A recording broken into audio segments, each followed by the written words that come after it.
Meus prezados irmãos, meus distintos alunos, amigos de um modo geral, nesse momento eu cumprimento a cada um com a graça e a paz de nosso Senhor e Salvador Jesus Cristo.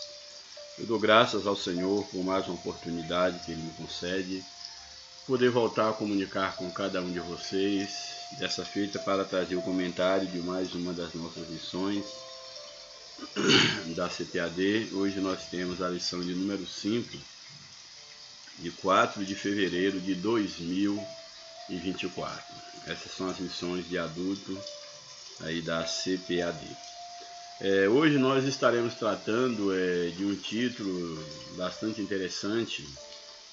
Estaremos falando sobre a missão da Igreja de Cristo. Muito importante essa lição, porque ela nos dá aí a oportunidade de tratarmos desse tema em especial, que é falar da missão da igreja. A missão da igreja de Cristo. Muito importante esse título.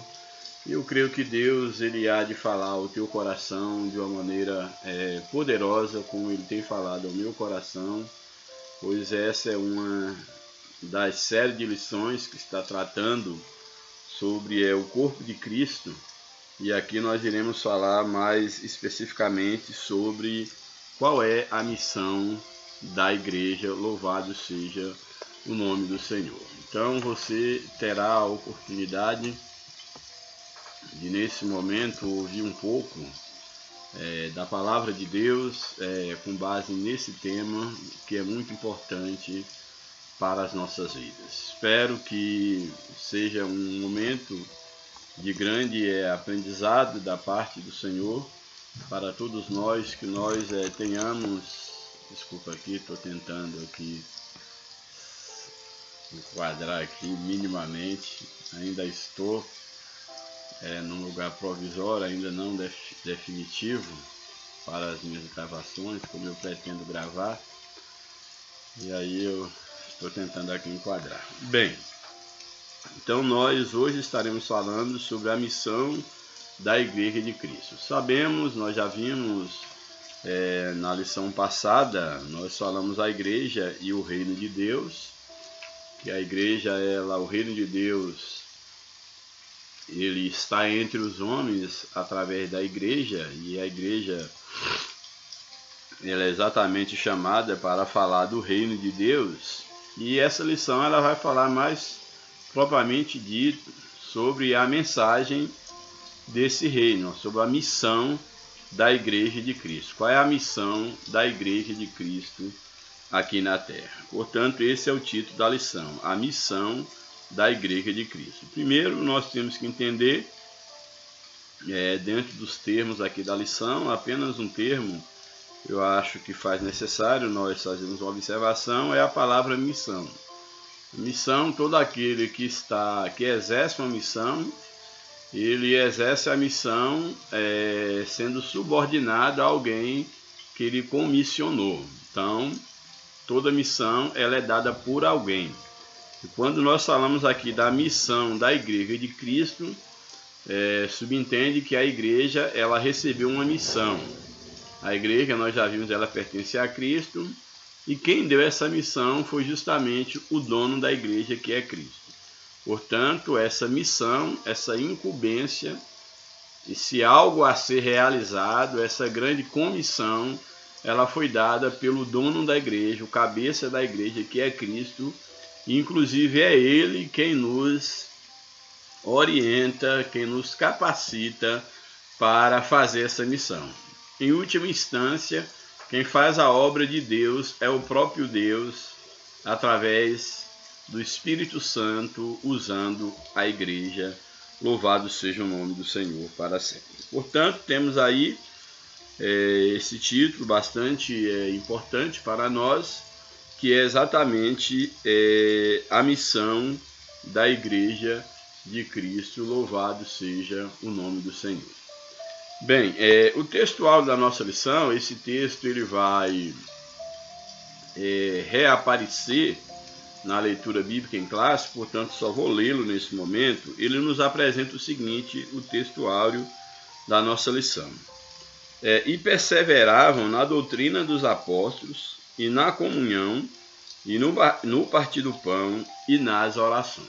Aqui é uma referência ao dia a dia da igreja primitiva, como era a vida da igreja primitiva, que era uma vida de perseverança na doutrina dos apóstolos, ou seja, na palavra de Deus, uma vida de comunhão, uma vida do partir do pão e nas orações. Eu vou entrar em pormenores um pouco mais à frente, portanto eu não vou nesse momento já tentar aqui estancar esse texto bíblico.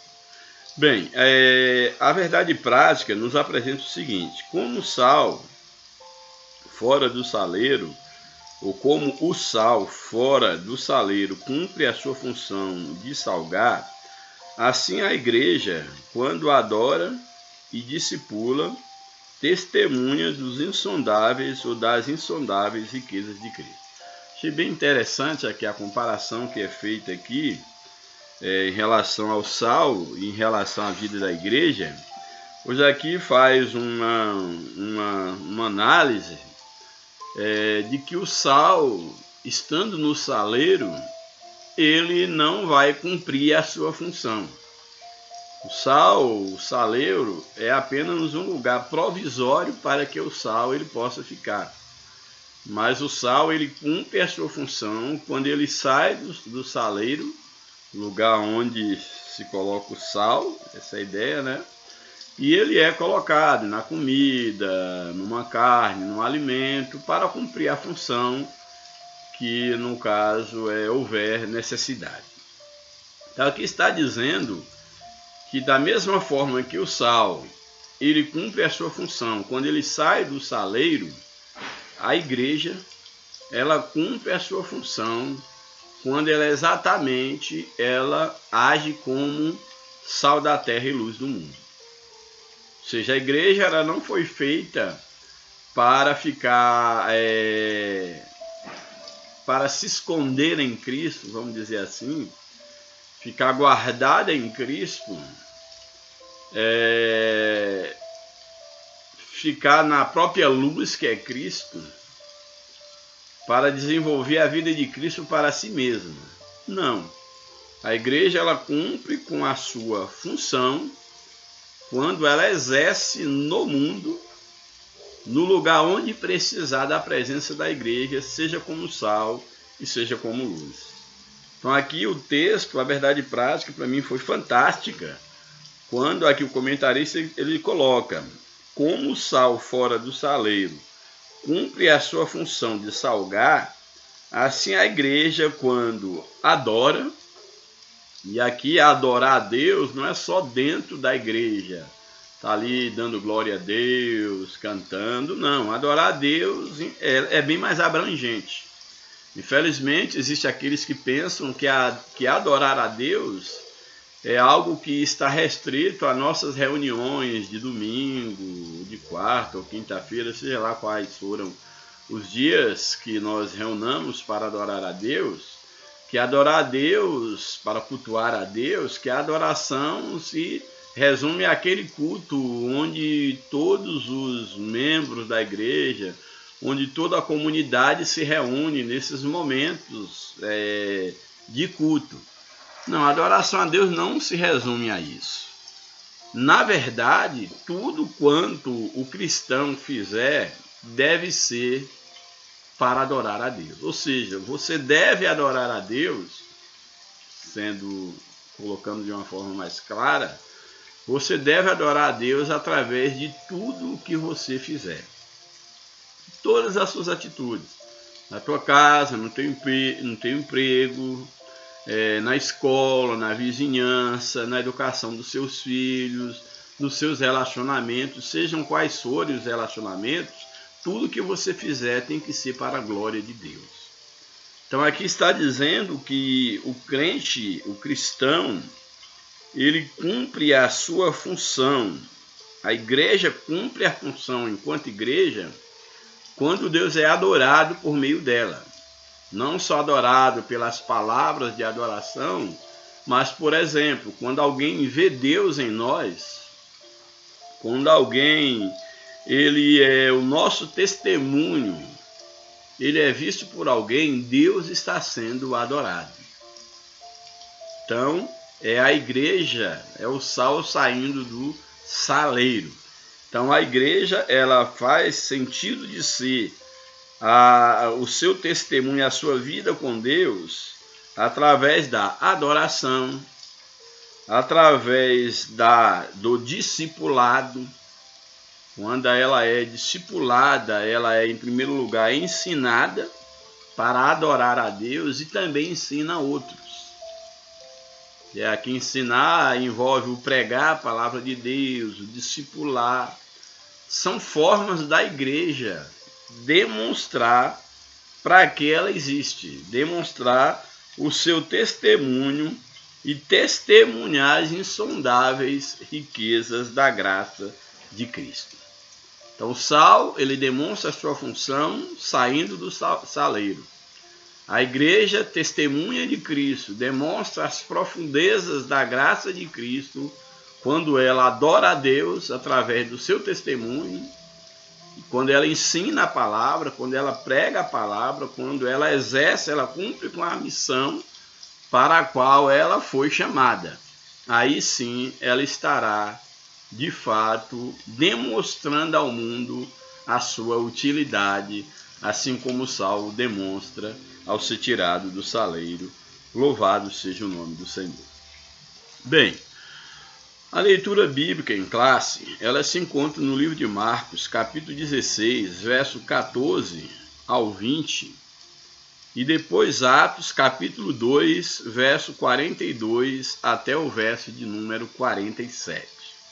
Então, Marcos, capítulo 16, verso 14 ao 20, e depois o livro de Atos, capítulo 42, capítulo 2, melhor dizendo, versículos 42 a 47 do livro de Atos. Então vamos ao primeiro texto. Marcos capítulo 16, verso 14 até o 20. Marcos 16, 14. Finalmente apareceu aos 11. Quem apareceu? Jesus. Isso aqui está falando sobre o aparecimento de Jesus após a sua ressurreição. Então Jesus, ele ressuscitou, ele apareceu ali a Maria, apareceu aos discípulos no caminho de Emaús e por fim apareceu aos 12 discípulos.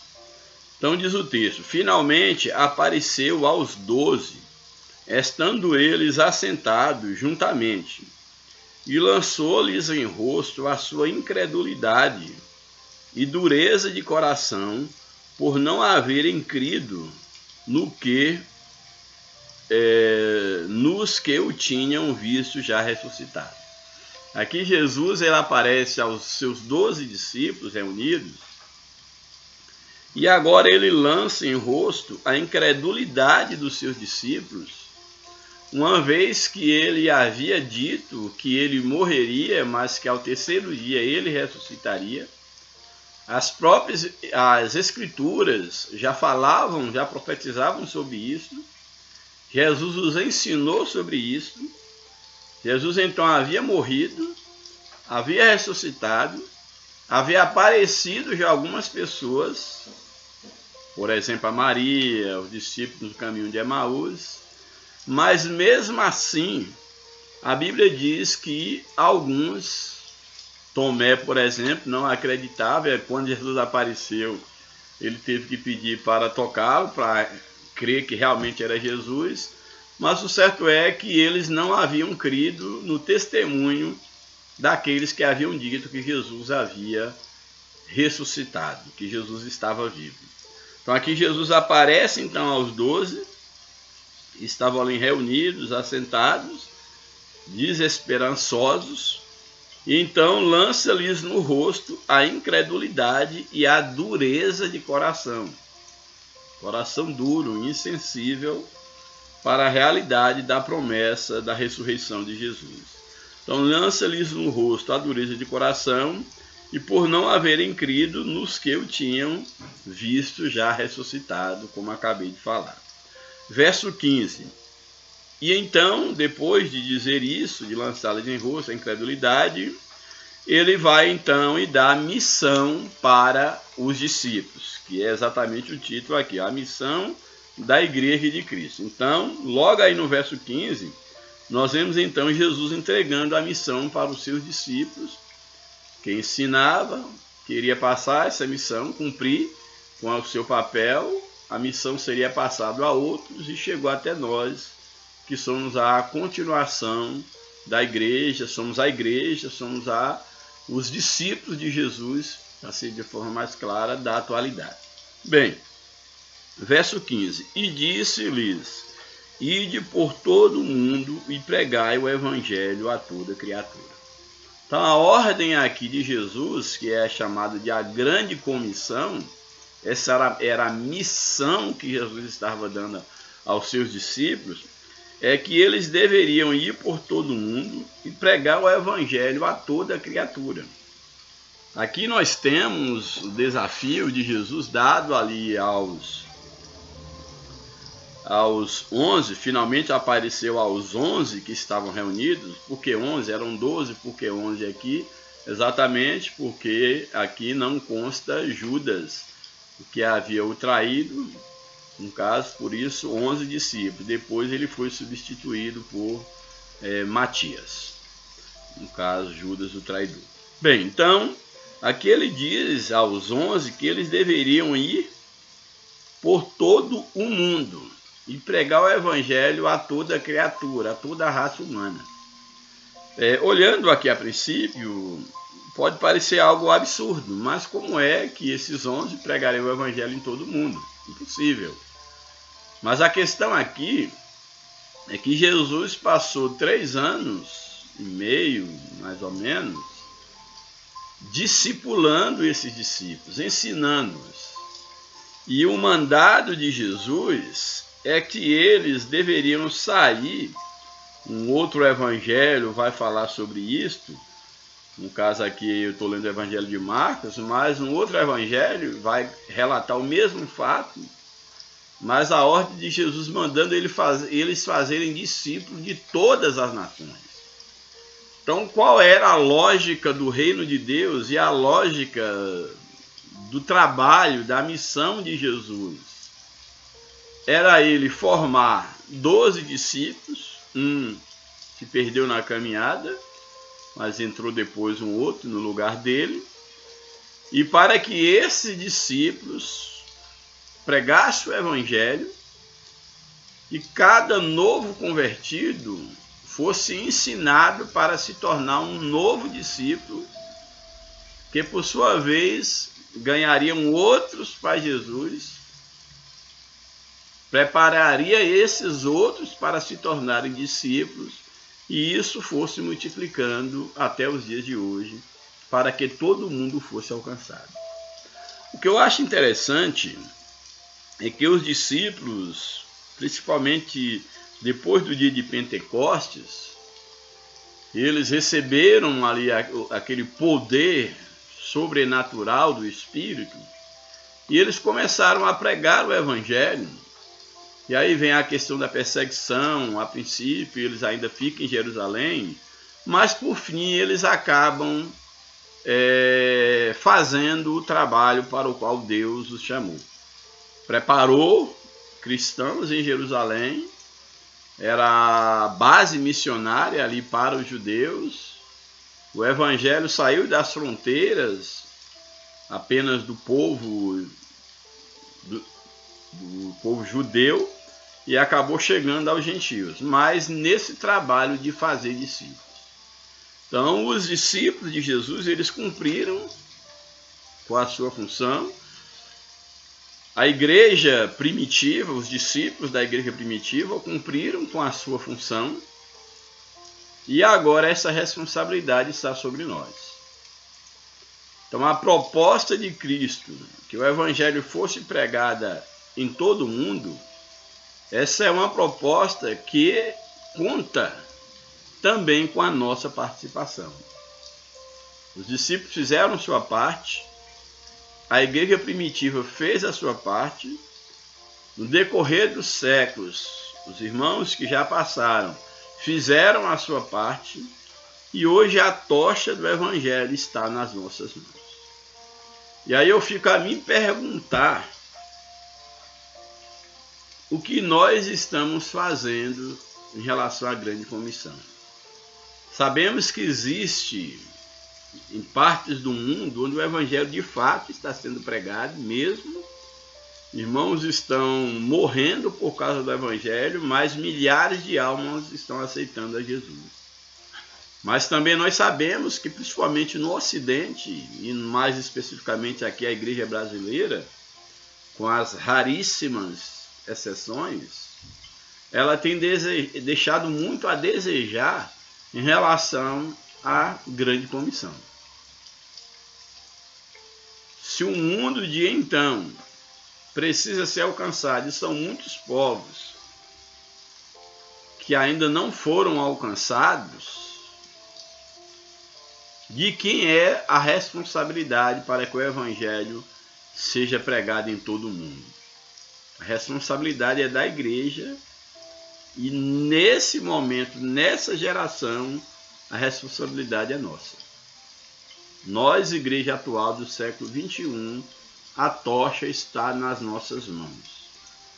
E a gente deveria parar para refletir o que de fato nós, enquanto igreja, tanto individual quanto coletivamente, quanto um grupo organizado, localizado, no tempo e no espaço, o que nós temos feito em relação à grande comissão.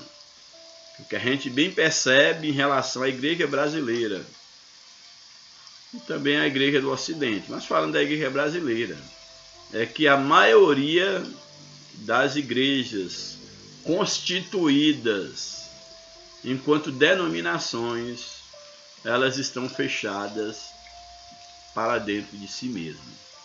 E aonde fica então, qual é o lugar da grande comissão na igreja da atualidade? Isso deveria nos preocupar. Bem, então Jesus diz a seus discípulos: ide por todo o mundo, pregai o evangelho a toda criatura. Quem crê e for batizado será salvo, mas quem não crê será condenado. Que é um texto bastante conhecido, que aqui Jesus diz que ao pregar o evangelho, a condição de ser salvo era exatamente crer. Aqui há alguma confusão, alguns fazem em relação à questão de ser batizado, porque Jesus deixa claro: quem crê e for batizado será salvo. E aí na segunda parte do texto: mas quem não crê será condenado. Aí a gente percebe aqui, sem entrar, já falei isso em outros vídeos, que o batismo ele está condicionado ao crer. Se a pessoa não crê, não faz sentido ser batizado. Então aqui a ideia do batismo, e aqui fala de batismo nas águas, é uma consequência do crer. Por isso que na segunda parte diz: quem não crê está condenado. Não precisa dizer que quem não crê for batizado. Porque se a pessoa não crê, não faz sentido ela ser batizada. Então se não crê, ela está condenada. Então isso aqui é muito sério, porque o crer aqui da Bíblia não é o crer só no sentido de dizer: ah não, eu acredito em Jesus, eu acredito no Evangelho. Não. O crer na Bíblia não é esse crer como você crê que alguém vai vir pagar um dinheiro que te deve. Não é isso. Esse tipo de crença, isso não expressa a fé segundo as Escrituras. A fé segundo as Escrituras não é uma fé de acreditar como você acredita em alguma coisa. A fé segundo as Escrituras, ela envolve relacionamento. Então o que é crer em Jesus? Crer em Jesus é andar com Ele. Envolve confiança, fidelidade. Envolve a vida de Cristo na nossa vida. Isso significa crer. Então, crer em Jesus não é porque o pastor fez uma pregação bonita, eu levantei a mão, agora que eu sou salvo, e aí sou batizado e sou salvo. Não é necessariamente desse jeito. O crer aqui é crer como diz as Escrituras. É você realmente enxergar o seu estado de pecador, ser convencido pelo próprio Espírito Santo e o próprio Espírito Santo começar a gerar Cristo em sua vida. E aí Cristo vai crescendo, vai sendo gerado dentro de você, você vai passando a viver uma nova vida, um novo nascimento. O que é o novo nascimento? É a morte do nosso eu e a vida de Cristo em nós. Passar a viver não mais eu, mas Cristo em mim. Já alcançamos isso na totalidade, devemos estar nessa empreitada. Então observe que o crer como as Escrituras é um compromisso para a eternidade. Não é o simples fato de levantar a mão e aí toma um curso de discipulado de 2 meses, ou alguns fazem uma semana, um intensivão, é batizado e está salvo. Não é bem assim. A salvação é uma obra unicamente por meio do Espírito Santo, é uma obra da graça de Deus na vida das pessoas. E é necessário que o indivíduo ele seja vencido pela graça. Ele seja transformado pela graça, e isso envolve fé. Pela graça sois salvos por meio da fé. A fé é a resposta que nós damos à graça de Deus. Então o texto ele está dizendo exatamente isso. Quem crê, for batizado, é uma consequência.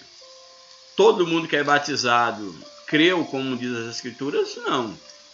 Eu diria que boa parte das pessoas que estão sendo batizadas, principalmente na atualidade, nunca se converteram. Não sabem o que é vida com Deus, tiveram encontro com a denominação, com a religião, mas não encontro com Deus. Eles não creram como diz as Escrituras. Então a ideia aqui não é, eu criei, agora eu sou batizado e sou salvo, não. Tanto é que quando ele repete que não crê será condenado, por quê? Porque o batismo deveria ser pedido por pessoas que realmente nasceram de novo. Deveria. Mas são os necessariamente nascidos de novo todos aqueles que são batizados nas águas? Infelizmente não. E na atualidade, pelo menos no mundo ocidental e no Brasil, o batismo ele tem sido profanado. Para muitos tem sido uma coisa banal. É ir lá tomar um banho de água ali, entendeu? E cumprir com aquele ritual para poder ter alguns direitos dentro da igreja, ou para poder ter o orgulho cristão, o orgulho evangélico, mas não passa disso. E alguém que entra por esse caminho, desse crer superficial, esse batismo para fazer parte de uma sociedade evangélica, não tem parte com Cristo. Você pode ser membro de uma igreja, mas menos membro do corpo de Cristo. Porque para ser membro do corpo de Cristo tem que nascer de novo. Tem que receber a vida de Cristo em sua vida. Aí na sequência, Jesus diz, quem crê e for batizado será salvo, mas quem não crê será condenado. E aí o verso 17 é interessantíssimo. E esses sinais seguirão aos que creem. Olha que interessante, porque o texto está dizendo que é aquele que de fato crê, como diz as Escrituras, aqueles que realmente são salvos, os sinais acompanhariam a esses que creem. É interessante que não diz que os sinais iriam à frente, mas por onde essas pessoas passassem, elas deixariam sinais que comprovariam que elas tinham uma nova vida com Cristo. E eu não quero que você fique limitado apenas aos sinais que são demonstrados aqui no texto bíblico, que eles são importantes, sim, mas são amostras dos sinais que seguiriam os que crescem. Não são apenas esses sinais. Por exemplo, sinais que não estão aqui nesse texto. mas que demonstram que alguém de fato crê em Jesus e que deve acompanhar o que crê. Um dos maiores sinais que eu vejo é o testemunho. É por onde você passar, as pessoas serem impactadas pelo teu testemunho, pelo teu caráter, pela tua maneira correta de ser. E mesmo você deixando de frequentar o espaço, o ambiente, o local, a instituição, o grupo social, as pessoas sempre, ao lembrarem de você, lembrarem do bom exemplo. São as marcas. É o legado. Sinal também é legado. É aquilo, a impressão que nós deixamos na mente, nos corações das pessoas. Uma boa impressão ou uma má impressão. Que o verdadeiro cristão, aqueles que viverem pela fé, ele deve deixar sinais, e não pode ser sinais negativos. Tem que ser sinais que apontam para a vida de Cristo. Isso é muito importante.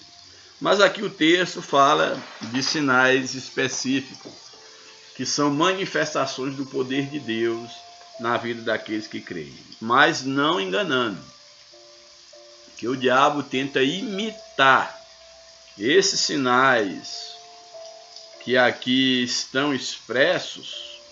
O diabo também pode tentar imitar alguns desses sinais. Imitar. Então não quer dizer que todo sinal físico, no sentido de uma maravilha, de algo que pareça vir do céu, nem tudo que parece vir do céu vem de Deus.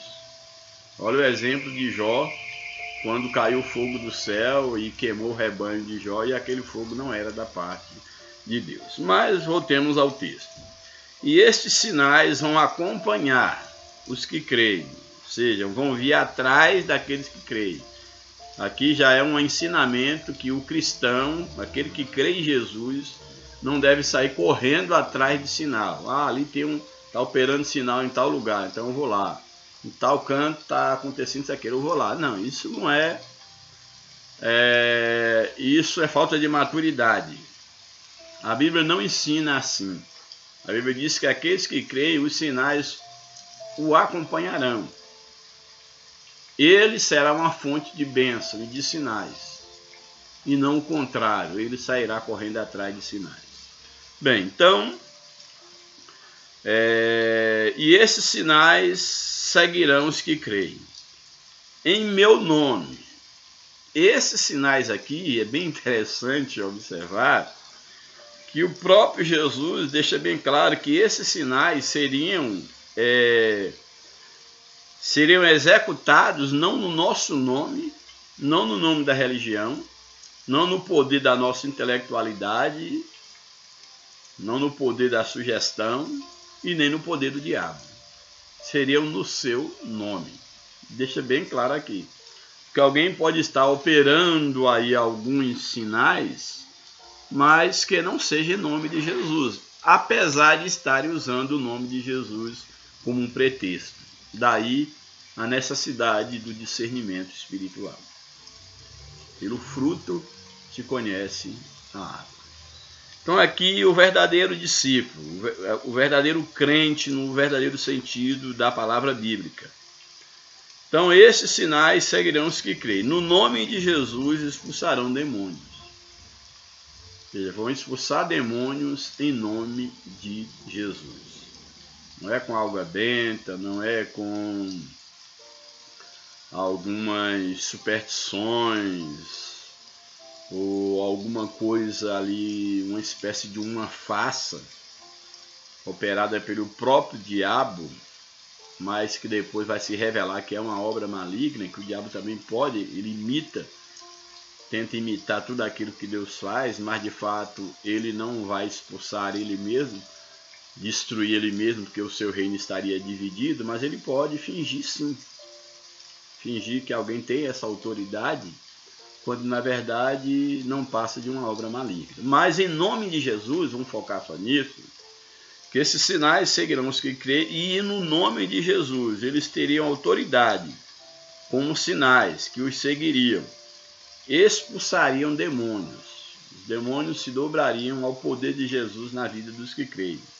Expulsariam demônios, falariam novas línguas pelo poder do Espírito, sempre lembrando que o diabo vai tentar imitar tudo isso aqui. Falarão novas línguas, pegarão nas serpentes. Então eu sou crente, eu vou ter uma serpente aqui, uma cobra, eu vou pegar nessa serpente e não vai acontecer nada. Não é isso não. Não faça isso não. Tem aí alguns fanáticos aí que fazem culto com serpente, e aí que bem tem exemplo de pessoas que foram picadas por serpente e praticamente morreram no culto. Alguns líderes aí que infelizmente não entenderam o Evangelho de Cristo. Então tenha muito cuidado com as limitações.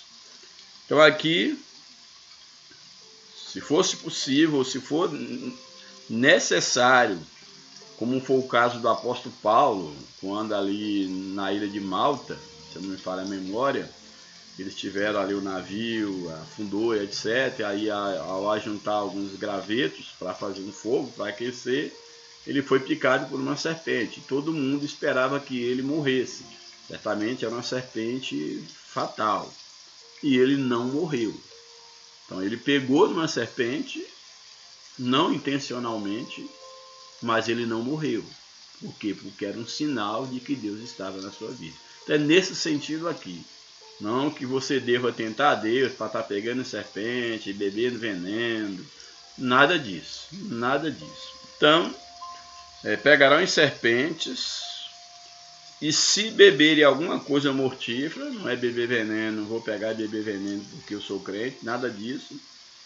Caso alguém venha intencionalmente, alguém tente tirar a vida de um cristão, dando-lhe veneno numa comida, e não for o propósito de Deus, que também Deus pode permitir que alguém morra com isso, pode. A serpente pode morder um cristão, e se for o tempo de Deus, ele parte. Alguém pode dar veneno, e se for o tempo de Deus, o propósito de Deus, o crente morre. Mas se não for o tempo de Deus, se Deus tem a missão, ainda não foi completa na vida desse crente, alguém pode lhe dar veneno, ele tomar sem saber e nada acontecer, porque temos testemunho na história, e não história antiga, na história recente. Temos testemunho de pessoas que tentaram envenená-las e simplesmente não aconteceu absolutamente nada. Bem, então, se beberem alguma coisa mortífera, não lhes fará dano algum, imporão as mãos sobre o enfermo e os curarão. Vai impor a mão sobre os enfermos e os curarão, mas lembrando que quem cura aqui, pode dizer que os curarão, então é o crente que vai curar. O crente não cura ninguém, não cura nem ele mesmo. Tudo aqui é no poder do nome de Jesus. Então, no poder do nome de Jesus, você colocará a mão sobre o enfermo e sempre fazendo uma observação, segundo a vontade de Deus, que é assim que a Bíblia nos ensina, que tudo quanto nós pedimos tem que ser segundo a vontade de Deus. Deus só faz coisa com propósito. Se não tiver um propósito de Deus te curar, ou Deus curar alguém, se não tiver um propósito, Deus não curará.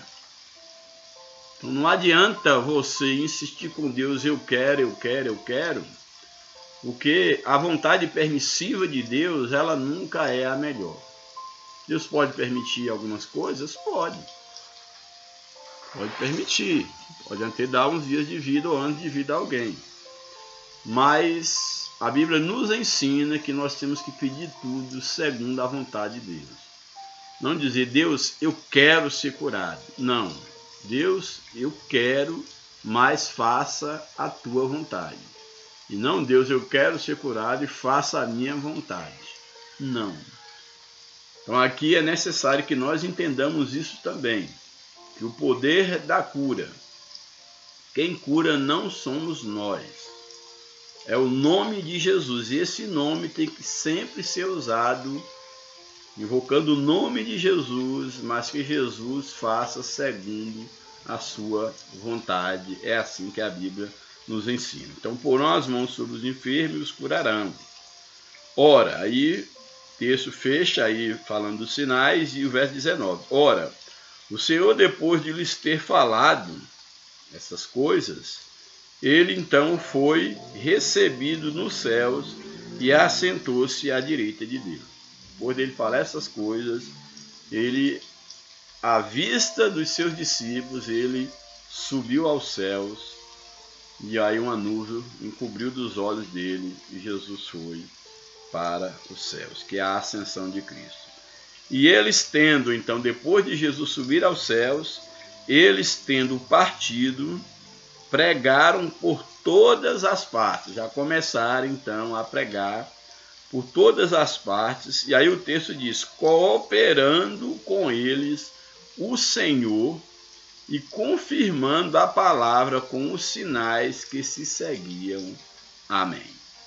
Então é interessante que eles saem a pregar e o Senhor Jesus, que agora que nunca deixou de ser Deus, estava com eles e confirmava tudo aquilo que eles estavam fazendo em seu nome, confirmava através dos sinais. Louvado seja Deus. E o outro texto que a lição aqui propõe para a leitura é Atos capítulo 2, verso 42 até o verso 47. Atos capítulo 2, verso 42 e 47, que aqui já vai nos falar sobre a vida da igreja, o dia a dia da igreja.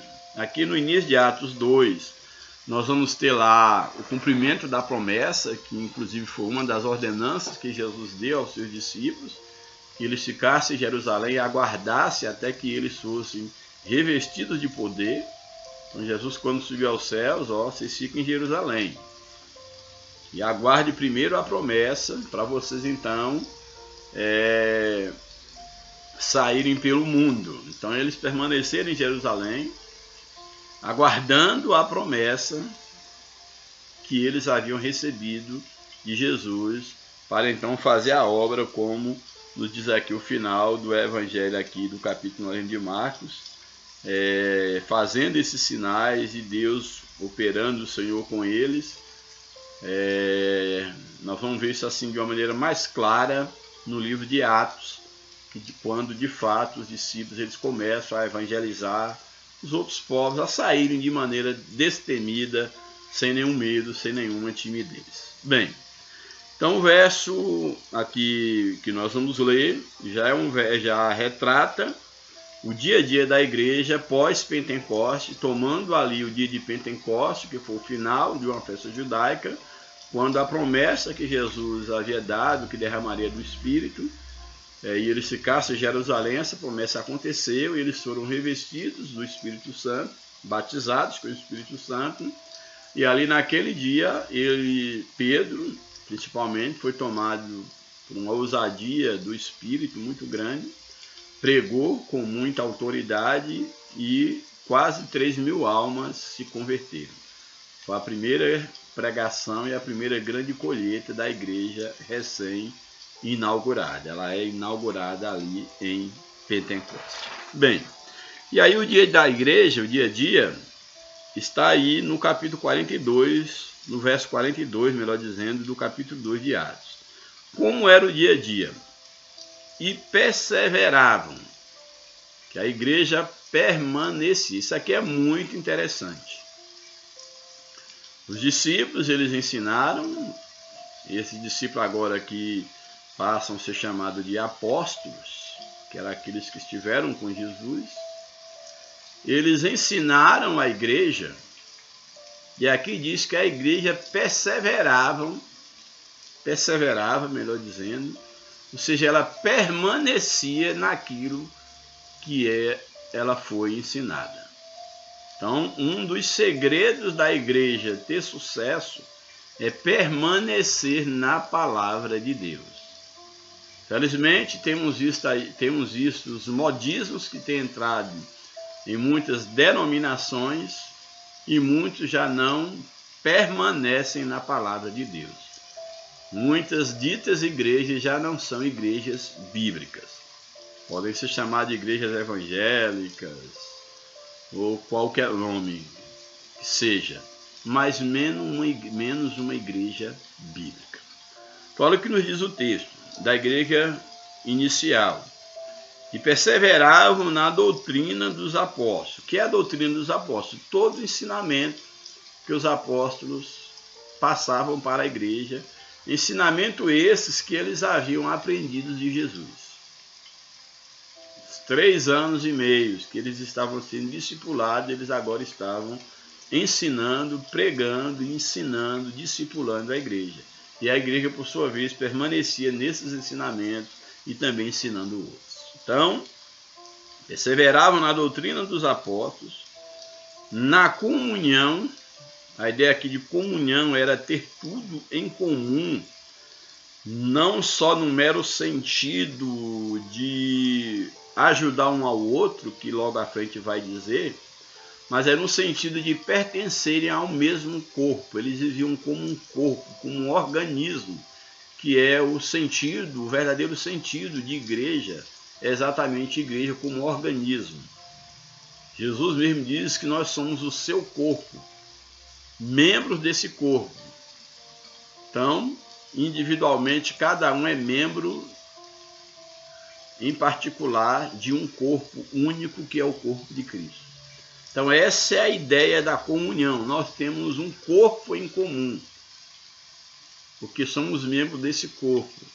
Nós temos uma cabeça em comum, que é Cristo. Temos um Espírito em comum, que é o Espírito Santo. Temos um Pai em comum, que é Deus. Temos um céu em comum, que é a morada eterna. Temos uma palavra em comum, que é a Bíblia. Então nós devemos ter, e de fato a igreja tem tudo em comum. Então essa é a ideia. Então eles permaneciam na doutrina dos apóstolos, na comunhão, no partir do pão, que é a ideia de ajudar ao necessitado, repartir o pão, é essa ideia mesmo da filantropia, de você ajudar o irmão que não tem. A igreja permanecia nessa prática de ajudar aos necessitados, no partir do pão e nas orações. Aqui destaco algumas marcas da igreja primitiva, e a última marca aqui é a oração. E hoje quando eu tenho a oportunidade de comentar, é uma das coisas que mais me incomoda na atualidade hoje. É a extinção da oração na igreja enquanto grupo organizado. Não estou dizendo cada um orar em sua casa, não estou dizendo isso. Porque aqui o texto diz que eles perseveravam na doutrina, na comunhão, no partir do pão e na oração. E a imagem que nós temos em Atos dos Apóstolos, em vários momentos, é exatamente de uma igreja que ela se reunia nas casas, já que não tinha templo específico, para orarem a Deus. A oração é um dos pilares da igreja primitiva e deve continuar sendo um dos pilares da igreja moderna. Eu tenho muita dificuldade mesmo em olhar para a igreja atual e perceber que a cada dia ela ora menos e algumas nem ora mais. Cada um se vira para desenvolver o seu devocional em casa, mas enquanto grupo a igreja já não ora mais. Até aquelas igrejas históricas que eram conhecidas por oração, por vigílias, elas têm diminuído a constância, e em algumas está basicamente extinta. Sejam elas pentecostais clássicas, renovadas, e isso é preocupante. Porque eu defendo que a oração dentro da igreja. A oração em grupo, ela é essencial. E a oração em conjunto na igreja é a única coisa que todos podem fazer na casa de Deus. No lugar, na congregação mesmo, nas reuniões. Que nem todo mundo sabe pregar, nem todo mundo sabe cantar, nem todo mundo sabe ler, mas todo mundo pode orar. Na oração todos nós somos nivelados. E a minha experiência com a oração e com o valor que a oração pode fazer na vida de uma igreja, de um cristão, de um pregador, de um professor, é algo que não é teoria. Eu sei muito bem a diferença da oração na vida de um cristão. E não estou colocando oração aqui, que é coisa que na minha vida sempre foi em segundo plano. Oração para estar pedindo coisa, pedindo cura, emprego, não. Falando da oração, no primeiro momento, com uma via de relacionamento com Deus, de quebrantamento, de aproximar de Deus, de buscar a misericórdia de Deus, para se tornar mais parecido com Deus.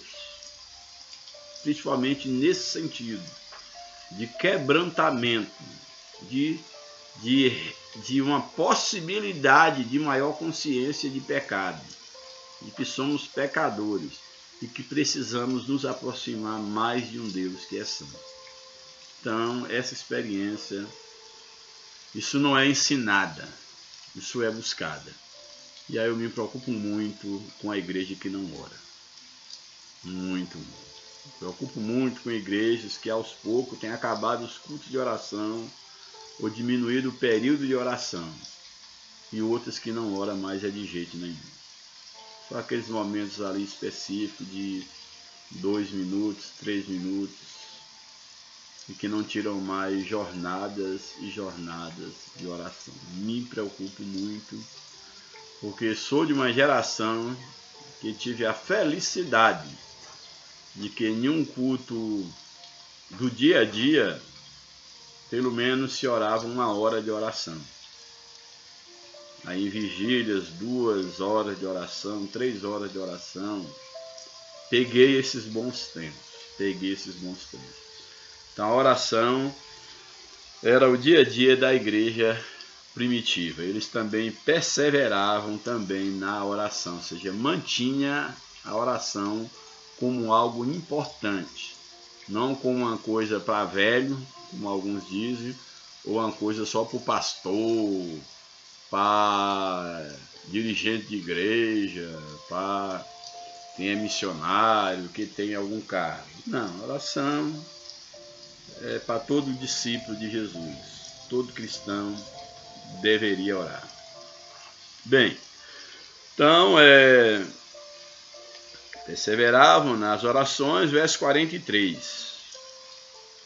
Olha, como resultado, acho bem interessante, como resultado de uma vida doutrinada na palavra, de comunhão com o Espírito Santo, de comunhão com o outro no partir do pão, uma vida de oração, o verso 43 diz o seguinte: em cada alma havia temor. Hoje nós vivemos num tempo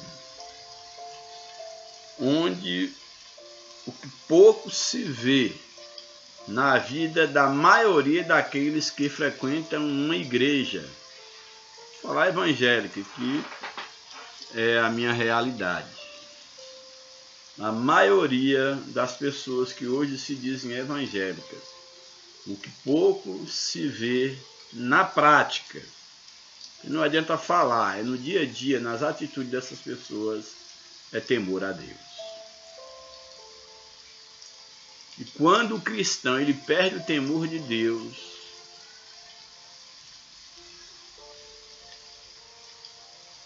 é algo, basicamente, é o fim do túnel. Porque é pelo temor de Deus que nós nos desviamos do mal. É o temor de Deus que nos dá sabedoria. Sabedoria espiritual para fazer a vontade de Deus. Então isso é muito sério. Então diz o texto que diante dessa vida de doutrina, comunhão, de compartilhamento, de oração, havia em cada alma temor, em cada crente havia temor. E aí fala em relação a esse temor e muitas maravilhas, uma vida de temor a Deus, não é de medo, é de temor, de respeito, de submissão a Deus. Então havia temor e muitas maravilhas e sinais se faziam pelos apóstolos. Os apóstolos, a liderança, eram homens cheios da presença de Deus e os sinais, as maravilhas aconteciam. E o que mudou? Se somos a mesma igreja, se temos o mesmo Espírito, se estamos fundados nos ensinamentos dos apóstolos, o que mudou? Onde está a doutrina? Onde está a comunhão? Onde está o partir do pão? Onde está a oração? Onde está o temor a Deus? Onde está os sinais, como a Bíblia aqui apresenta? Onde estão as maravilhas? Onde estão? E aí o verso 44 diz o seguinte, que todos os que criam, nesse contexto de temor, todos de temor e de vida com Deus, todos os que criam estavam juntos e tinham tudo em comum. Todos procuravam estar junto com uma só família. Isso aqui é muito sintomático. A igreja, os irmãos, eles queriam estar juntos. Um culto, uma reunião na casa de um irmão ou de outro, fazia falta. Ninguém queria perder. Hoje nós ficamos uma semana, 2 semanas, 1 mês, muitos, eu não. 1 mês, 2 meses, até anos. Conheço gente que vai na igreja só em culto de passagem de ano. Eu não teria tanta cara de pau para isso, mas tem gente que consegue, não é isso? Fazer isso. É bem difícil de entender, muito difícil de entender. Ah, mas tem problema na igreja enquanto instituição, enquanto denominação. Todo lugar tem problema e você faz parte do problema. Se algum lugar não tiver problema, quando você chegar vai passar a ter problema, porque você é humano. Um lugar onde tenha seres humanos reunidos que não tem problema, não existe.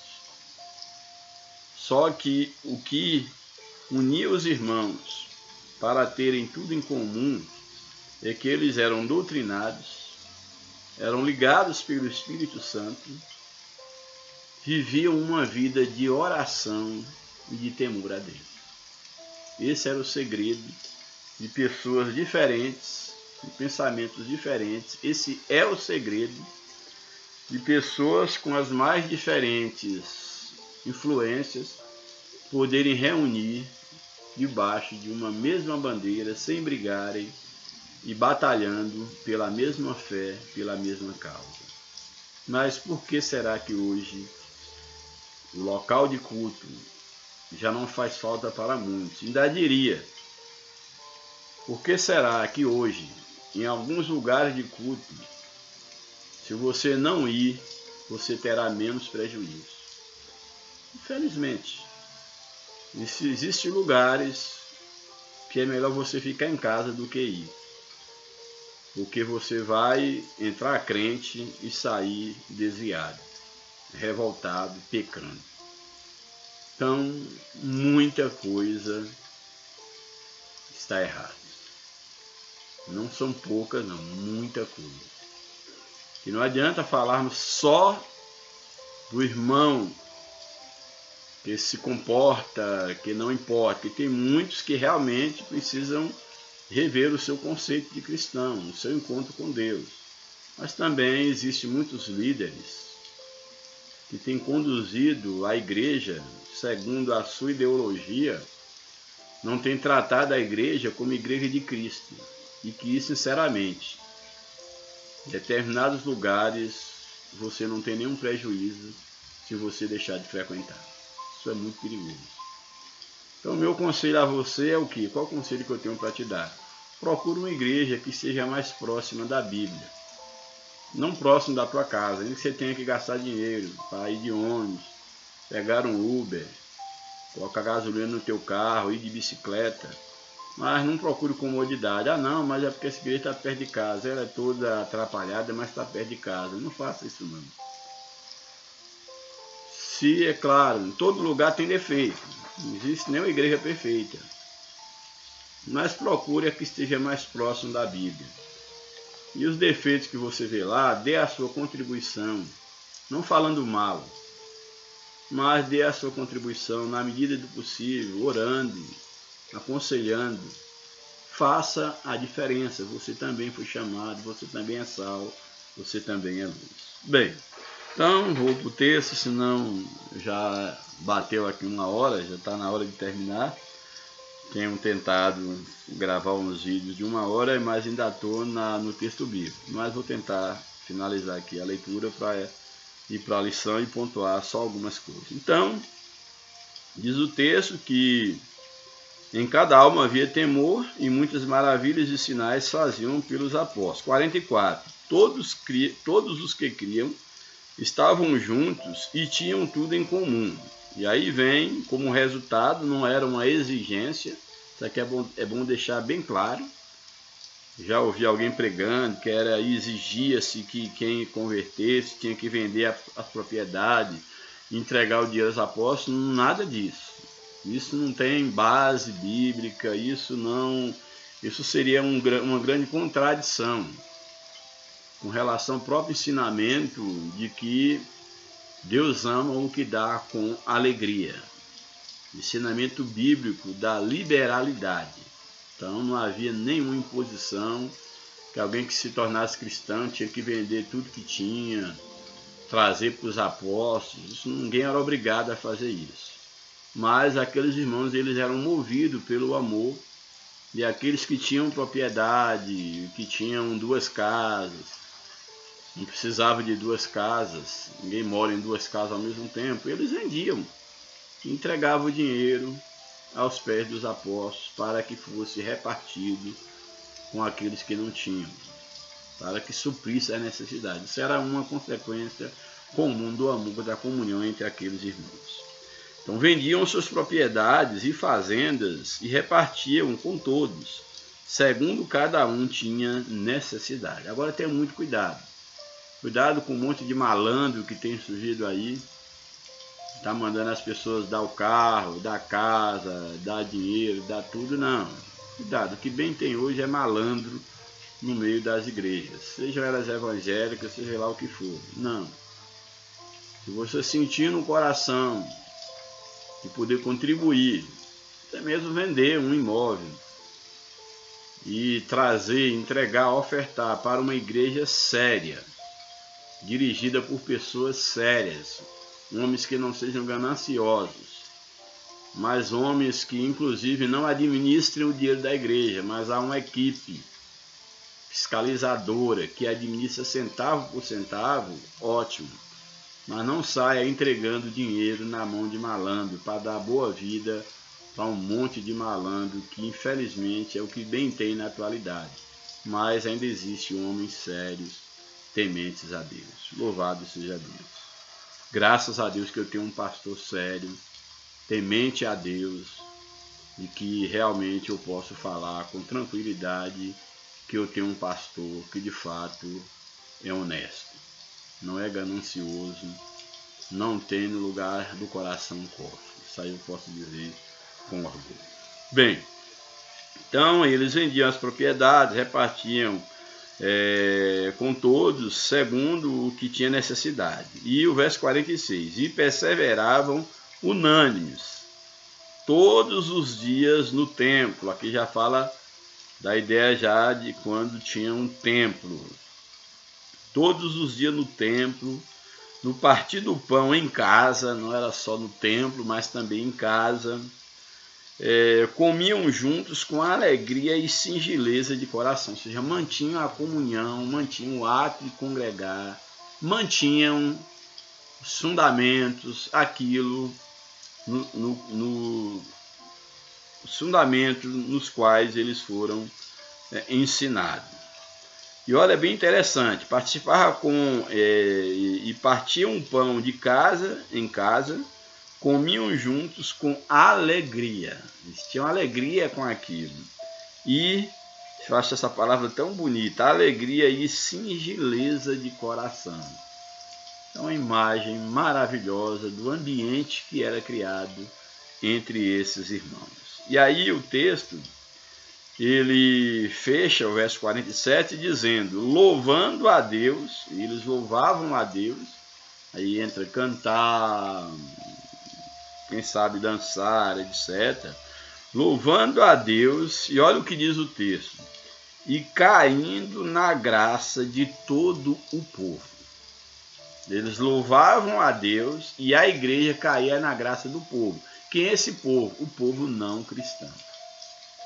Eles admiravam a alegria, o fervor. Eles eram atraídos pela vida da igreja. Essa é a ideia de cair na graça do povo. Olha, aqueles que não eram cristãos olhavam, mas que povo diferente. Eles vinham para a igreja, juntavam, passavam a ser discípulos de Jesus, porque a igreja tinha algo que eles não tinham. A igreja os atraía. E na atualidade não pode ser diferente. As pessoas não devem vir para a igreja porque aqui tem o que eles encontram lá no mundo. Não, eu vou para tal igreja porque a transição vai ser fácil. Porque basicamente eu só vou mudar de local, não tem muita diferença não. A igreja era diferente. As pessoas eram atraídas exatamente porque a igreja tinha o que eles não tinham. Esse é o segredo de uma igreja verdadeiramente bíblica. É aquela igreja que vai atrair o mundo, porque as pessoas vão encontrar nela aquilo que eles não têm, aquilo que eles precisam para as suas almas. Louvado seja o nome do Senhor. E aí o texto finaliza dizendo, e todos os dias, não era de vez em quando, uma vez por ano, ou uma alma por ano, não, era todos os dias. E todos os dias acrescentava o Senhor, que era o dono da igreja, que é o dono da igreja, e todos os dias acrescentava o Senhor à igreja aqueles que se haviam de salvar. Todos os dias. E por que não acontece isso mais hoje? Existem lugares que multidões e multidões estão aceitando Jesus. Mas por que no Ocidente está diferente? Porque no Brasil é diferente. A palavra é a mesma. O Deus é o mesmo. As regras, as diretrizes para ser igreja são as mesmas. Que Deus tenha misericórdia de nós. Bem, o comentário da lição, agora eu vou procurar ser bem rápido. Introdução da lição. Nesta lição, vamos estudar a missão da Igreja de Cristo. Veremos que a Igreja é chamada para proclamar a poderosa mensagem da cruz. Assim, ela cumpre a sua vocação de eleita quando participa da grande comissão deixada pelo seu fundador, Jesus Cristo. Como consequência dessa realidade, veremos que a Igreja é uma comunidade adoradora de comunhão E, finalmente, é uma comunidade que exerce um grande papel no presente século. Portanto, a Igreja de Cristo, portanto, exerce uma grande missão neste mundo. A igreja é uma comunidade dos santos. Gostei da palavra aqui. A igreja enquanto uma comunidade dos santos que deve exercer, que exerce uma missão neste mundo. Primeiro tópico, pregação e instrução. A igreja cumpre a sua missão pregando a palavra e instruindo e discipulando. Pregação e instrução. Primeiro subtópico, proclamando as boas novas, que é Jesus Cristo. Essas são as boas novas do reino. A igreja foi fundada por Cristo como uma, eu não gosto da palavra instituição, que o processo de institucionalização é algo que acontece bem depois. Eu diria que foi algo que desvirtuou o verdadeiro sentido de igreja. A igreja ela nunca foi fundada para ser uma instituição. Ela era um organismo, foi fundada para ser um organismo organizado. A organização, sim, sempre teve, desde a igreja primitiva. Havia um líder, uma liderança que levantava outros líderes, sempre existiu. Agora, entre um organismo organizado para uma instituição social, religiosa, há uma distância muito grande. Então, não gosto muito da palavra igreja enquanto instituição. Prefiro ver igreja enquanto um organismo organizado, diria isso. Bem, então, com a observação que eu fiz, a lição coloca como uma instituição para abençoar o mundo, a igreja foi fundada, essa missão é exercida por meio da pregação do Evangelho. Aprove a Deus salvar os crentes pela loucura da pregação. A mensagem que nós pregamos é loucura para os que perecem, mas para nós é sabedoria de Deus, é o poder de Deus. Após ressuscitado, o Senhor Jesus comissionou os discípulos a pregar o Evangelho. Essa foi a missão. Referindo-se a essa missão, Marcos usa o verbo grego kerisou, traduzido como pregar, proclamar. O sentido é de um arauto que proclama algo. Este verbo ocorre 61 vezes no Novo Testamento. É o termo usado para mostrar João o Batista pregando no deserto da Judéia. É o termo usado que João fazia. E Jesus Cristo, quando começou a pregar, esse termo aqui é usado. Então aí vimos a proclamação das boas novas, a missão da igreja. O objeto da preparação, que é o preparar, o discipular, o ensinar para isso. Outro termo usado com muita frequência no Novo Testamento para se referir à grande comissão da igreja é a expressão evangelizou. Esse termo, ou esse verbo, ocorre 54 vezes no Novo Testamento e o seu sentido é o de trazer as boas novas. É um outro termo. Trazer as boas novas, pregar as boas novas. Nesse aspecto, o objeto das boas novas não se refere a alguma coisa, mas a alguém, a uma pessoa, que é bem interessante porque o primeiro tópico ele fala sobre proclamar as boas novas. Mas o que é essas boas novas? Aqui nesse segundo ponto, eu coloquei como ensinar, mas houve um equívoco. É interessante porque no primeiro ponto, o primeiro subtópico, apresenta o ato de proclamar as boas novas. E esse segundo ponto é o conteúdo das boas novas, que é o objeto da proclamação. E foi bem interessante o que o comentarista ele apresenta aqui. Ele coloca algo bem interessante. Outro termo usado com muita frequência do Novo Testamento para se referir à grande comissão da igreja é evangelizou. Um acento, um circunflexo. Então, evangelizou. Um O com um circunflexo, não no sentido com com o U no final. Esse verbo ocorre 54 vezes no Novo Testamento e o seu sentido é de trazer as boas novas, pregar as boas novas. Nesse aspecto, o objeto das boas novas não se refere a alguma coisa. As boas novas não se referem a alguma coisa, está algum objeto, objetificação, algum objeto, alguma coisa material.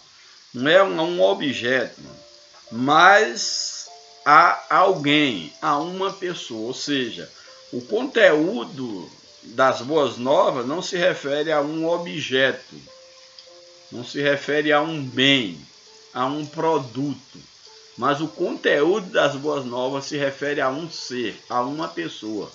Qual é o conteúdo das boas novas? Jesus. Isso é bem interessante. Então, o conteúdo do Evangelho é Jesus. Não é bens materiais, não é cura divina. Tudo isso pode ser consequência. Agora, o objeto, ou seja, o conteúdo, não objeto no sentido de matéria, mas o conteúdo do Evangelho é Jesus Cristo. Ele é o centro, na verdade, de toda a Bíblia. Então, esse é o conteúdo do Evangelho. Então, o Evangelho sem Cristo não é Evangelho. Pode ser qualquer coisa, menos Evangelho de Cristo. Louvado seja o nome do Senhor para sempre. Portanto, é uma pessoa. Nesse sentido, os cristãos primitivos não cessavam de ensinar e de anunciar a quem? A Jesus Cristo. Pregar Jesus Cristo não é pregar uma coisa ou uma mensagem subjetiva, mas é proclamar ao mundo caído que ele, Jesus, está vivo e pronto para salvar. Salvação só através de Cristo, e não o Cristo que está pendurado numa cruz, mas o Cristo ressuscitado. Pregar a mensagem da cruz é anunciar o evangelho do reino de Deus, revelado em Cristo. E agora sim, o ato de ensinar, discipulando os convertidos. Então há a proclamação das boas novas, o conteúdo é Jesus, e uma vez que esse conteúdo ele tem que ser transmitido, ele é apresentado para o homem, para o pecador. O pecador, então, é levado ao encontro do conteúdo que é Jesus, mas ele tem que ser ensinado em como andar segundo os preceitos de Jesus. Aí entra o terceiro subtópico, discipulando os convertidos. Pregar e proclamar é levar a palavra de Deus aos que estão do lado de fora da igreja, que ainda não pertence à igreja. Você vai pregar e mostrar o conteúdo do evangelho que é Jesus. E discipular, pregar é mostrar o evangelho para quem está fora. E discipular é instruir os que estão dentro. Então a igreja tem esse desafio de pregar, apresentar Jesus para os que estão fora. Uma vez que essas pessoas passam a fazer parte da igreja, ela tem agora que discipular, que é o ato de ensinar os que estão dentro. Isso é maravilhoso, louvado seja Deus. O verbo é discipular, do grego é mateteo, ocorre somente 4 vezes no Novo Testamento, enquanto o substantivo discípulo, do grego matetes, ocorre 261 vezes. O sentido é o de alguém instruído ou treinado em alguma coisa. Então, o discípulo é alguém instruído ou treinado em alguma coisa. Esse é o sentido do discipular. A igreja não é formada apenas por crentes. A igreja é formada por discípulos. Não é só crente, eu creio, não. É discípulos, alguém que foi instruído. E a Bíblia diz que basta o discípulo ser igual ao seu mestre. Então, a alegria de um mestre é ver um discípulo do seu discípulo discipulando o outro discípulo, que é o fazer discípulo, que é a proposta do Evangelho. Alguém pode estar na igreja local sem, contudo, ser um discípulo. É um crente, mas não é um discípulo. Discípulo envolve querer. Discípulo envolve submissão. Discípulo envolve reconhecimento da autoridade, envolve amor, envolve dedicação. Ninguém se torna discípulo por imposição. Discípulo é por atração, por querer, envolve amor. Essa é a ideia que deve ser aplicada àquele que segue a Cristo. Este discípulo é alguém que é capaz de produzir e passar para outro o que aprendeu e vive por meio de Cristo Jesus. Louvado seja Deus. Vou correr. Tópico 2. Adoração e edificação. Primeiro, subtópico. Uma comunidade adoradora. No contexto bíblico, a adoração significa dar glória que é devida somente a Deus. É tirar a atenção de nós mesmos para centrarmos unicamente no Senhor. Ou seja, adoração é só a Deus. Não se adora pastor, não se adora a igreja, não se adora cantor, pregador. Adoração só a Deus. Então, o sentido de adoração é você se tornar vencido por Deus. É Deus ser o centro de tudo que você faz. Deus não pode ficar de fora de nada da nossa vida.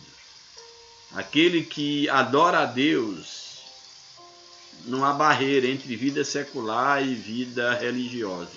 Não existe isso. Mesmo porque essas pessoas não são religiosas, meros religiosos. São servos de Deus. Então não existe essa questão, não, mas aqui a minha vida secular não tem nada a ver com minha vida de cristão. Não existe isso.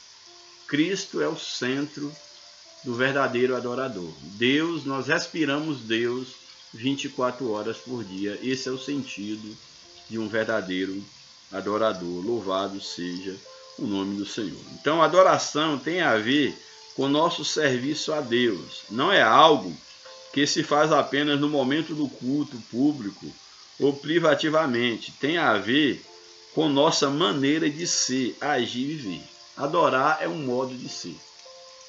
Ser um adorador é um modo de ser.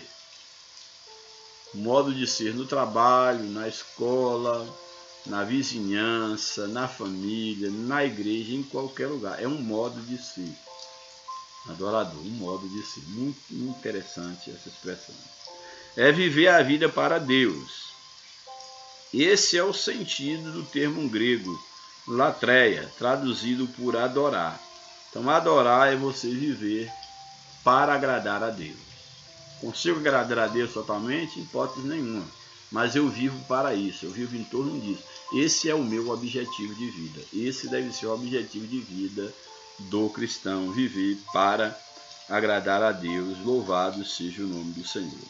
O apóstolo Paulo roga à igreja que apresente a Deus o seu corpo em sacrifício vivo, santo e agradável, que é o vosso culto racional. Na antiga aliança oferecia um animal, matava um animal para oferecer a Deus. Na nova aliança, o nosso corpo é um sacrifício vivo que devemos colocar diante do altar do Senhor. Louvado seja o nome do Senhor para sempre. A palavra culto, nesse texto, traduz o termo grego latreia. O sentido é o de um serviço prestado a Deus de forma consciente e integral. Esse sacrifício vivo, agradável, que é um culto racional, um culto com consciência, que você quer fazer, não que você foi induzido, iludido pela religião, mas você livremente quer fazer a Deus. Esse é o sentido do culto. E aqui o texto coloca que é exatamente esse sentido de um serviço prestado a Deus de forma consciente e integral, na sua integralidade, não é em parte. Ninguém adora a Deus em parte, todo o seu ser.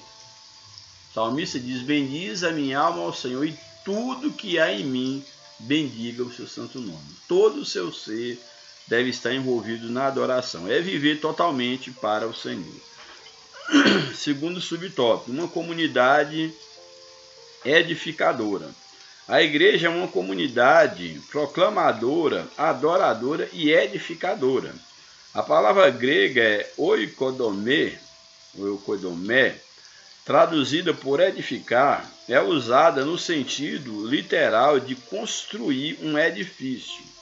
A igreja, como edificadora, ela é o edifício de Cristo. Nós temos que somos partes desse edifício, pedras desse edifício espiritual. Então, é construir um edifício, metaforicamente, no sentido de crescimento espiritual, um edifício que está crescendo no sentido vertical, para com Deus, e é claro, também tem o seu alcance, o seu crescimento horizontal.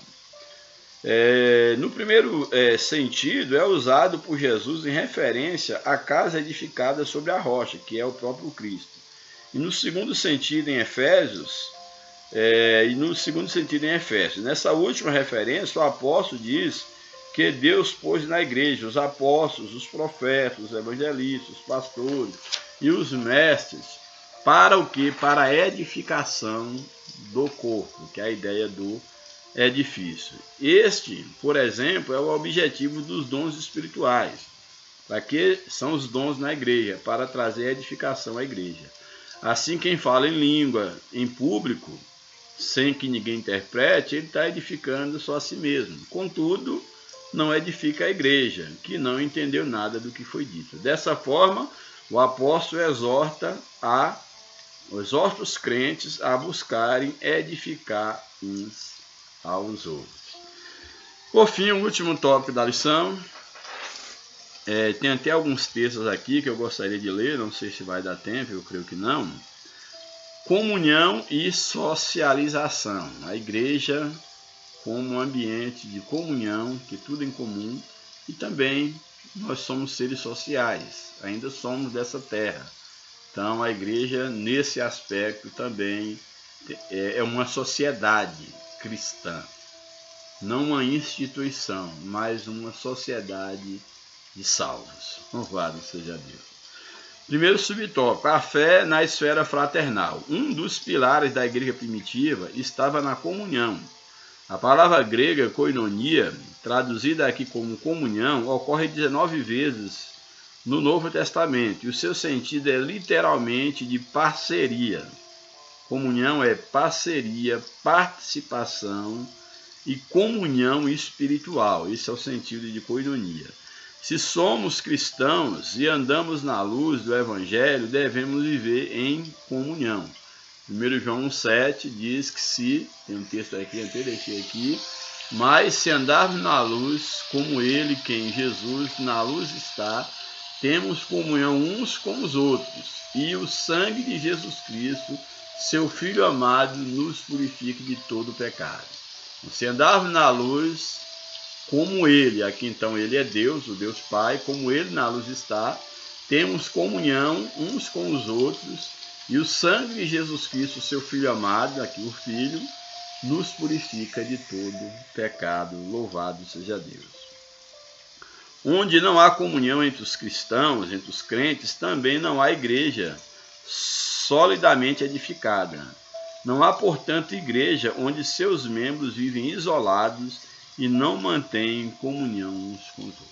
Igreja é comunhão. Isso é muito significativo. Segundo subtópico, unidade e fraternidade. A igreja do Novo Testamento se expressa por meio da unidade e fraternidade entre seus membros. Jesus orou pela união fraterna de seus discípulos. Um dos grandes males da igreja odierna, da igreja moderna, está justamente na quebra da comunhão cristã. Infelizmente. Hoje, com a institucionalização do cristianismo, que será tema da próxima lição, a gente vai falar sobre igreja como organismo e organização. Eu estou poupando para não falar agora, e também o tempo já foi, mas vou tratar na próxima lição. E que a igreja, quando ela se torna institucionalizada, primeiro prejuízo que ela passa a ter, logo, essa questão exatamente da perda, da quebra da comunhão. Então aqui, olha, um dos grandes males da igreja odierna está justamente, aqui eu não é a igreja enquanto corpo de Cristo, é a igreja enquanto organização mesmo agora, instituição.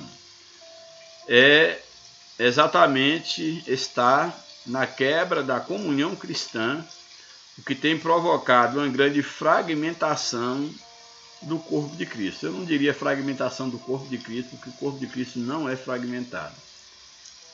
Pode ser fragmentação da instituição, da denominação, que por sua vez, dentro dessas denominações, existem pessoas que fazem parte da igreja de Cristo. Isso, é claro, acaba atingindo essas pessoas. A igreja de Cristo, ela acaba perdendo muito em relação à comunhão. Nós não podemos confundir igreja de Cristo com denominação, com igreja evangélica. Igreja evangélica e igreja de Cristo são coisas totalmente diferentes. Onde está a igreja de Cristo? Pode estar na igreja evangélica, ou seja, aqueles que fazem parte da igreja evangélica, lá dentro existem muitos que fazem parte da igreja de Cristo. Em outros lugares também existe. Mas vamos tomar em relação à igreja evangélica, que é o que nós fazemos parte. A igreja evangélica é sinônimo de igreja de Cristo? Não necessariamente. No passado, até que ela aproximava, quando a igreja ela mantinha a sua simplicidade. Mas, com o passar do tempo, quanto mais ela foi tomando o aspecto de uma instituição, de uma organização social, ela foi se distanciando do verdadeiro sentido de organismo. Então, eu diria o quê? Que dentro da igreja evangélica existem muitos que pertencem à igreja de Cristo. Mas a igreja de Cristo está além de uma denominação, está além de uma localização, está além do tempo e do espaço. Ela é o corpo universal de Cristo. Ela é o corpo místico de Cristo. Isso não está delimitado a denominação nenhuma. Batista, presbiteriana, assembleia, metodista, seja qual for a igreja, espiritismo, catolicismo, não está delimitada a religião nenhuma. A igreja de Cristo não é religião. A igreja de Cristo é o corpo de Cristo, formada por seus membros, que são discípulos de Cristo. Igreja de Cristo e religião são coisas diferentes. Não podemos confundir. Isso a gente vai explicar isso melhor na próxima lição. Terceiro subtópico. A fé na esfera social. A fé cristã também precisa ser expressa na esfera pública. Ela tem o seu lado social, ou seja, ela tem que ser sentida na prática. Só dizer que tem fé, como aqui um texto que nós não iremos ler. Se teu irmão te pedir pão e tu dizer, vai em paz e pela fé que sua fome seja saciada, sua fome saciada, que o frio, que você se aqueça, sem que eu dê o pão, sem que eu dê o cobertor, isso não tem valor nenhum valor. Então é isso que o texto aqui ele está colocando de forma aqui muito clara em relação a essa questão, a fé na esfera social. A fé cristã também precisa ser expressa na esfera pública. Ela tem o seu lado social. Se por um lado o substantivo grego koinonia significa comunhão, por outro lado o verbo grego koinoneo possui também o sentido de ajuda contributiva e partilha. Ajuda contributiva e partilha é usada por Paulo com esse sentido em Romanos 12:13. Romanos 12:13, sei que o tempo já está um pouco avançado, mas já passamos do horário mesmo. Quer dizer, eu não tenho horário, mas do que eu pretendia ser os limites do nosso texto, mas nem sempre a gente consegue. Então vamos ler esse texto. Romanos 12:13 nos diz o seguinte, é a palavra de Deus. Romanos capítulo 12, verso de número 13. Romanos 12, 13. Nos diz o seguinte: comunicai com os santos nas suas necessidades, seguir a hospitalidade. Então esse é o sentido de partilha. Comunicar com os santos nas suas necessidades. Isso é muito interessante. A ideia de nós comunicarmos uns com os outros nas suas necessidades. Louvado seja o nome do Senhor para sempre.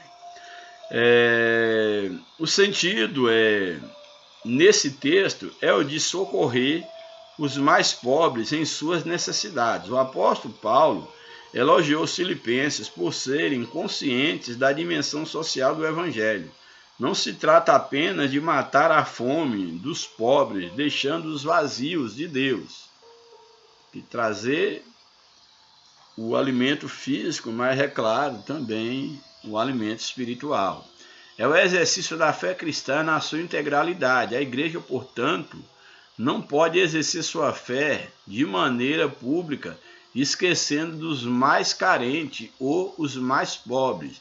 Jesus ressaltou esse fato. Mateus 25, verso 36 e 37. Mateus 25, 36 e 37, nos afirma o seguinte: